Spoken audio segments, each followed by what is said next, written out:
just incredible. Two. DJ Sour Milk. One. Liftoff. We have a liftoff. Shit, so that shot was amazing. It was, and I feel like if I have another one, I might not be able to stand here long enough for the. I was about to say, you feeling all right? I feel amazing. Okay. I feel like how we feel in the club when Tory performs, This is a fact, though. Y'all don't know. I perform with Just Incredible at least once a month. Yo, it's beautiful. You know what I'm saying? That's what people don't realize. It's a little fun fact, you know? Yeah, So, man. sir. Tory Lanez is here. Uh-huh. Just Incredible. Sour Milk. Man, Yeah, Chixtape man. 5, bro. We here. Releasing for the people. This is big. This is a moment. This is finally the album. You know, it should be Chick's album. Yeah. But you know, it deranged from the Chixtape, and basically just, I'm very proud of it, man. I'm just so happy to be here and just for the moment to be what it is. Right. Now, how do you set this whole idea up? Because this sounds like a great idea in theory. But when you really start to get to the work side it's unbelievable. It's one of those things that you think is going to happen or you don't think is going to happen. And then when it actually ends up happening, you look back at all the work you put in and you're just like, wow. It's a testament to your relationships and the respect 100%. that artists have for you. And that was probably one of my biggest realizations going through the clearing process, is that a lot of these artists just respected my craft. And that, to me, you know, me being a fan of them as well, is probably the best acknowledgement that you could ever get. You know, Was that a nightmare though, low key, like having to go the through clearance process was a nightmare and a half. Freddie was in my shit. You know what I'm saying? Where like, was there a part of you that thought like, man, fuck it, I'm just gonna put this shit out for free, so I don't gotta worry about that? I mean, when I first geared up to do it, I was like, it's not gonna get cleared because the other four didn't get cleared. Yeah. You know, I didn't try to clear the first three, but the other The fourth four, one. we tried to clear four. For Proud Family and like records like that, and Disney was like no. And so like, you know, from there we always felt like, nah, you know, this isn't gonna, no, you know, it's not gonna work, but it ended up working this time. Beautiful thing. Now, you really set the tone when you released the album artwork. Ashanti on the cover. Beautiful Ashanti on the cover. Bro. How does that happen? How do you get the photo shoot? It's not like she just sent you a picture. It's like, Nah, honestly, she's just a good friend of mine. We work on a lot of music together, and she's just always been as, like, since I met her, always just been as vibrant as she could be. Just always been just a beautiful, vibrant woman. And like, you know, for me, that was somebody that I always looked up to and watched when I was younger. You know, watching her on 106 in Park, and she always had hits. And, you know, I think a lot of people don't realize, like, she wrote everything. Yeah. You know what I'm saying? That's what niggas, like, you know, you got to really take it in. Like, she wrote everything. You know what I'm saying? So, down to the point where she wrote records for J-Lo. I think, Ain't It Funny? She wrote one of them records she wrote for J-Lo, too. You know, I do my research, but her vocals are still, like, secretly in the song. Yeah, I was you know, hearing about so that recently. it's like, it's things like that I was just like, yo, this is the queen, you know, of this generation, and she's still relevant to this day. And I think that because of that, it was the perfect fit for her to be on the cover. It was like, this bridges the gap of what's innovative today and what's also nostalgic from yesterday. Right. And what's it mean to you to have, you know what I'm saying, we spoke earlier, you were saying that the early 2000s, that was your shit. That was those were my golden years. So what does that mean to you, man, to have these artists obviously not only clearing these records, but on these records, man? I can't believe it. I can't. It's not even, I'm not even trying to be funny. I really can't believe that we did this. Yeah. It's impossible. Really? For real. You know, when I seen the track list, I was like, how did he pull this off? Bro, like, these artists have never all been on one album when they were in this era in time. Yeah. It's the first time all these artists have ever been on the same album. That's exciting, man. That's crazy, bro. And it's incredible. What was the hardest record to clear? I know you said that it was a nightmare, you know, getting all the clearances. Was there? I think maybe a Trade It All. I think because it was part of the Barbershop 2 soundtrack.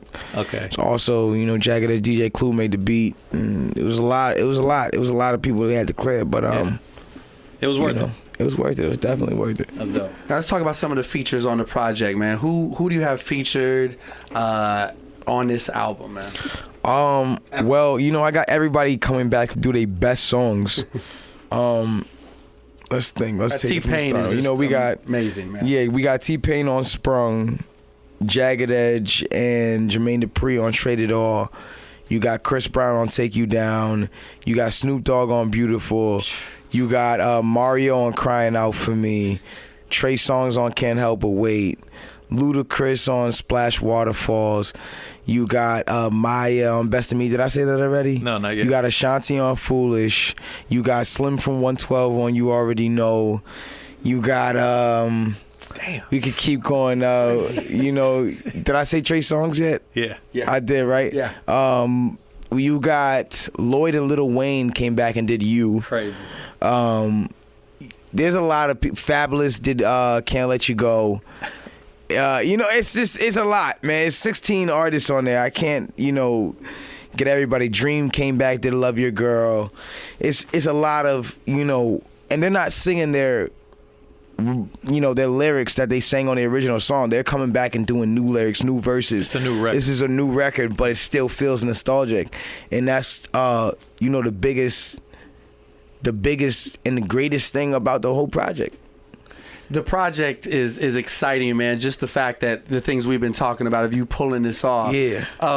I know. Where are you hiding the raps though, man? Because last year you went on a spree, man, where you really set your foot in the ground as I would like to call the best singer rapper. Thank you. Calling out names. Yeah, too. like getting I to it. appreciate it. Nah, honestly, I'm here for the sport, but also, I'm here for my peers and to lend my hand and pen whenever I need to.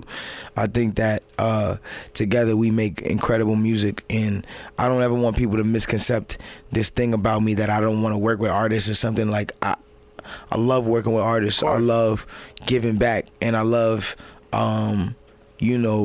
building inspiration off of other artists too. And sometimes I feel like that may go over people's heads, but it's genuinely, I'm a fan and a student of hip hop and R&B, and the culture that we live in. It's like I always remain to be a learner. Yeah. I'm never trying to be like more, and even though I'm confident and I'm sometimes it comes off very arrogantly, the raps, everything that I do is always been calculated. It's always been, let me just showcase this, let me showcase this, and make sure that people get a good grip and a good understanding of what I do. You know what I'm saying? And that's all I care about. I just care that the people understand that I can do it. They know that I can do it phenomenally. Hey, smoke weed every day. We good. Is there an artist that you would do a full album with? Has that ever? Many artists. Artists.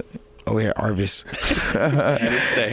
But many artists. I would definitely. Me and Chris were supposed to do one. Me and Meek. You know what I'm saying? I like to get one in with Drake. That'd be a fire project. Imagine me and Drake on a whole project. On, man. That'd be Not fire. Just for the world, but for the city, for the That'd town. be fire. The Weeknd. That'd be fire too. But mainly, mostly for me, is like I want to do a whole umbrella album with the artists that I've already, been working with. Mariah the Scientist, Melly, Davo, Mansa, Poppy Yer. Poppy Yer made the beat for Jerry Sprung. Oh, okay. Well, some 70% of it, I came and did my 30% on that specific one.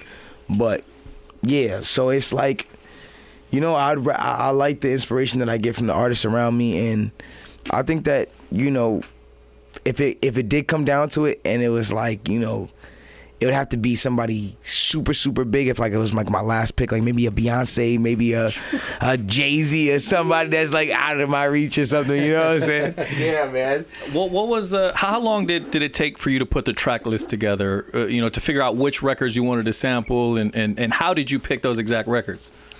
I just went off of like, yo, do I like this record? Yeah. Like, but you just put a playlist was this together? record like a big thing to me? Did it really play a big part in my childhood?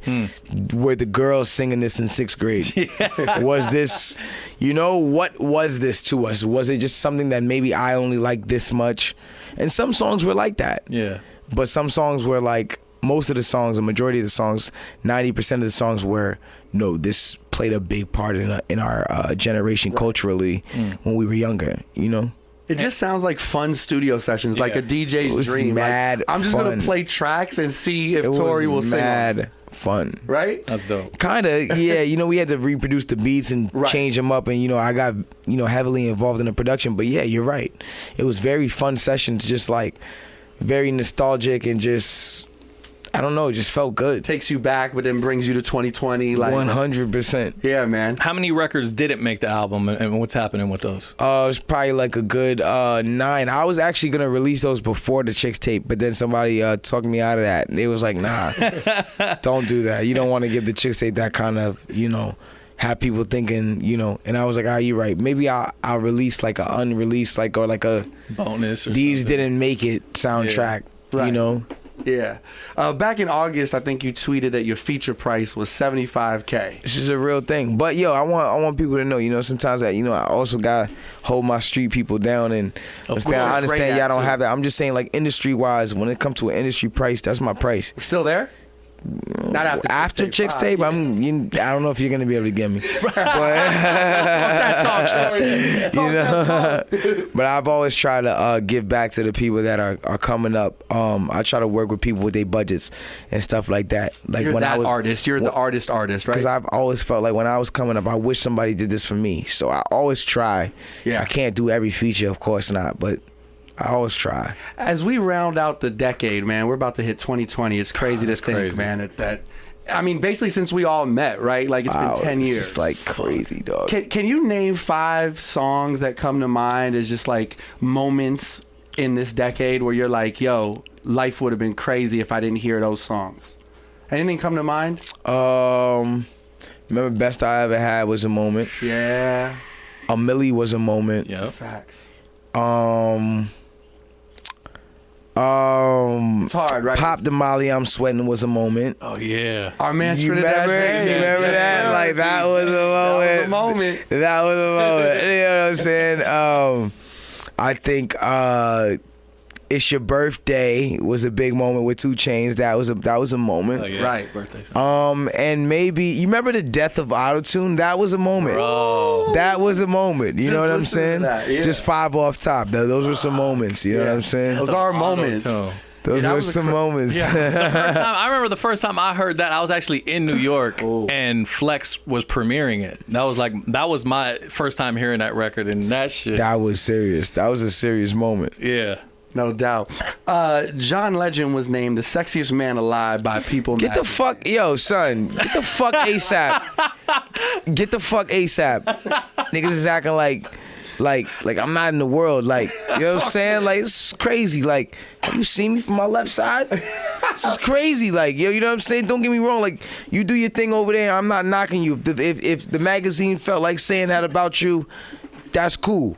But it's like, whoever that magazine was, don't forget, I live, I exist, I breathe, I'm a real thing. Like, that's all I wanted to say. You know what I'm saying? Okay. That's all. Tori, who's the sexiest woman alive, though, in your opinion? Sexiest woman. Wow, that is a good question.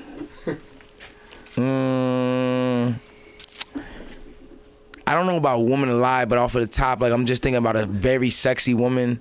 Shakira was like, Shakira. You know? Yeah. Would you perform with her at the Super Bowl? Would you? I would love to perform with Shakira and learn the dance steps. I bet. I would love to. Her hips don't lie. Woo! You know? She's fly. She is definitely fly. I think, I'd say like Shakira or like somebody of that stature, you know. Right. Tory Lanez is here. Yep. Chixtape 5. What in you the think? building, Should we pull man. the clock out and put him in a round of just in time? Yo, bro, it's mandatory. Hold on, man. Hold up. Let me Let's get it. stopwatch. Pull the clock up. So we'll ask you as many questions as we can. Okay. In 90 seconds. All right. We'll give you a couple passes too. If any of them are, 2 passes. All Fair? right. 3 Okay, passes. We ready. Tory Lanez. What's the best Tory Lanez song ever?